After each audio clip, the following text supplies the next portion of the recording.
Welcome to the Operations Management presentation presented by the Surplus team. This presentation is designed to give an overview and to introduce oil and supply chain issues. We are discussing section 0A09 with TA Collin Smith. My name is Sarah Phan, and I'm a third year studying marketing and design. I'm Ashlee Abdel-Razeq. I'm a junior studying finance and business analytics. My name is Michael Trzynka. I'm a senior studying finance. My name is Abbie Hill, and I'm a senior also studying finance. And my name is Cade Snakenberg, and I'm a fourth year student also studying finance. We will begin by going over the disruptions in this current supply chain for oil. So in 2020, the pandemic created a shortage of labor. People quit driving and commuting to work during the pandemic due to the quarantine lifestyles. U.S. refineries took a huge financial blow when the price of gasoline was down. In fact, 5 U.S. refineries have shut down since the pandemic, and 2 others have also been destroyed from natural disasters. Also, the current Biden administration envisions a world powered by clean energy rather than oil, so it doesn't make any sense for current refiners to invest in additional oil refinery due to this current trend we are heading to. Geopolitics and war is another key factor interrupting the supply chain. Immediately after Russia invaded Ukraine earlier this year, the world was quick to place sanctions on Russia. The United States and United Kingdom have already banned imports on Russian oil, and the EU nations are going to stop buying Russian oil imported by sea by the end of this year. These sanctions will force countries to adjust how they get their oil. This will ultimately increase the price of oil and lead time. Lastly, environmentalists and politics is another macro factor disturbing the supply chain. The Keystone XL pipeline would have spanned almost 1,200 miles from Alberta, Canada to Cushing, Oklahoma. This would have brought oil to American reserves, and it also would have been the most efficient and safe way to transfer oil over that distance. The pipeline was terminated by President Biden on his first day of office. Environmentalists have argued that the project would have eventually caused spills, which would have endangered species living close to the pipe, endangered or contaminated the water around the pipe, and it also they also claim that it invaded land legally owned by indigenous people. Overall, the shutting down of this pipeline has been causing ripple disruptions throughout the supply chain, and the price of gas has been trending upward ever since.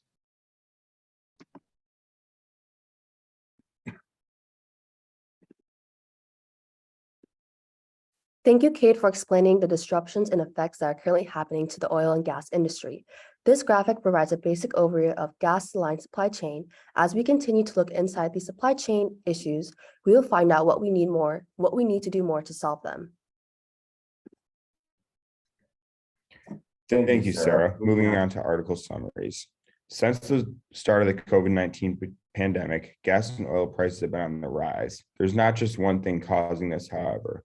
There's multiple factors worldwide that have affected the supply chain and forced oil prices to rise significantly. In just the second half of August this year, a barrel of West Texas Intermediate crude oil rose from $10 up to $97 per barrel. This price spike has caused a lot of concern as people are having to pay a premium for gas. Now that lockdowns for the pandemic are over and people are getting back to their normal life, there are more and more people commuting via their personal vehicles every day. This has caused the demand to grow rapidly over the last year because while the supply has gone down, this is not the supply now of oil that is needed after the oil companies started laying off workers and shutting down some of their wells during COVID because the demand was down at the time. The war in Ukraine has also caused a supply chain issue, as Cade said, because of the ban on imports. And in recent news, just last week, 2 of Russia's major gas pipelines underwater exploded based on an underwater explosion, which experts have not yet determined if it was sabotage or a natural event.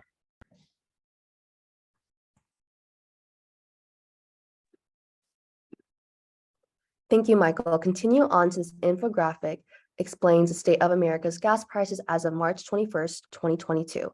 In the World Economic Forum article Mapped, gas prices in America at an all-time high explains.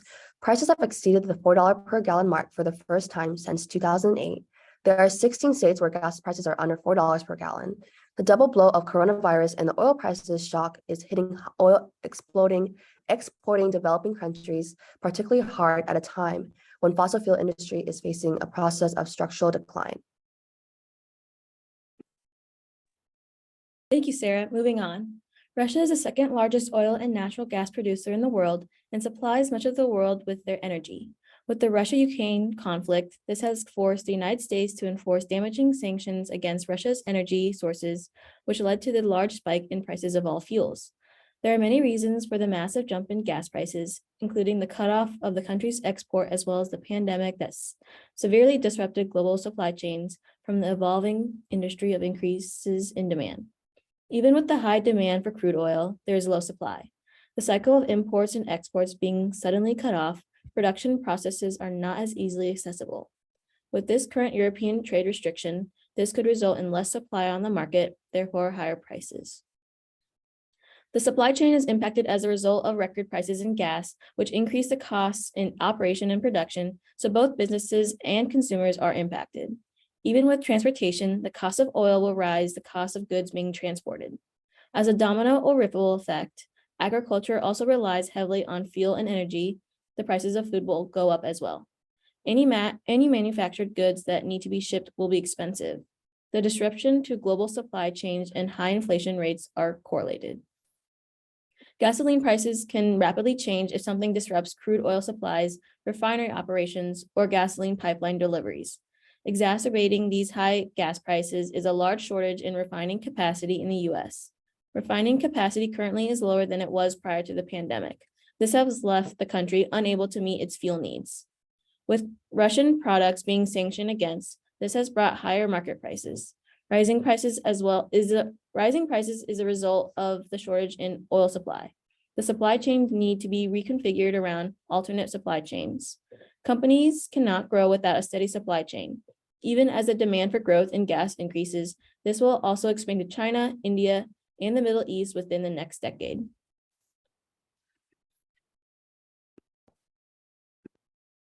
That makes a lot of sense, Ashlee. What we are learning in class currently, bottleneck is a resource with a low capacity in a process. This infographic provided by JP Morgan explains why the bottleneck will continue based off of US and China labor negotiation, Russia and Ukraine conflicts, air transportation, COVID-19, and lastly, distribution issues.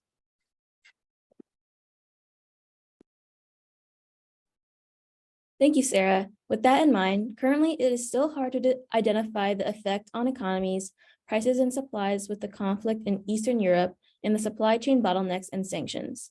But with global disruptions forever present, having visibility and staying on top of your personal supply chain is important. Biden's main plan is for U.S. producers to increase the activity of oil drilling. Lawmakers are also in the process of discussing the effort of increasing the fuel efficiency of vehicles and making it more accessible to buy electric cars. Thank you, Ashlee. To continue, in this class, we have learned many things that we can apply to the supply chain issues in the oil and gas industry. The first thing is the causes of variability, which are the level of demand, variety of the product, and the location of the variability. First is the variability of demand, which is the total demand across the supply chain. Due to the pandemic and people not needing to go many places, therefore not driving cars, oil and gas were at a low level of demand. The resurgence of demand with people going back to work, back to vacations, and back to normal life led the oil industry to not be able to keep up with the demand for the product since it was so variable. The second type of variability is the variability due to product variety, which is how resources and supplies are allocated. In the case of oil and gas, there are 7 major companies that control all of the oil supply and therefore control how it is allocated. There are so many uses for oil and gas, from consumer use for vehicles to corporation use to heat buildings and produce electricity. This means that not all areas of use for crude oil were receiving the necessary supply of oil that they needed. So this drove consumer prices up. Lastly, the variability is due to location, which is the total demand being allocated across locations in the supply chain. Similarly, with the variability of product variety, there were issues with not all areas that demanded oil getting enough oil, which increased the prices. Oil and gas are in a very volatile market as it is controlled by a few suppliers. Knowing what we now know about operations management, we know that in a volatile market, prices will balance out eventually as supply and demand come back to a balance where suppliers can meet the demand of consumers, both individually and corporate consumers.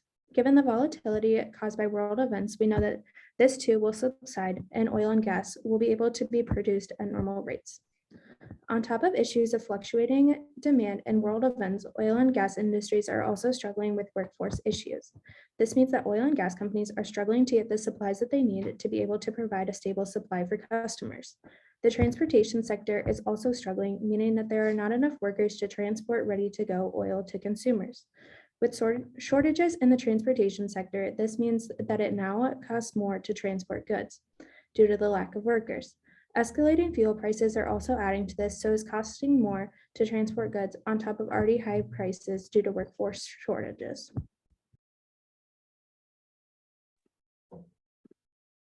Thank you for taking the time out of your day to learn more about oil and gas supply issues and operations management. Here is a running list of the references that we use. If there are any questions, feel free to reach out to the Surplus team. Thank you.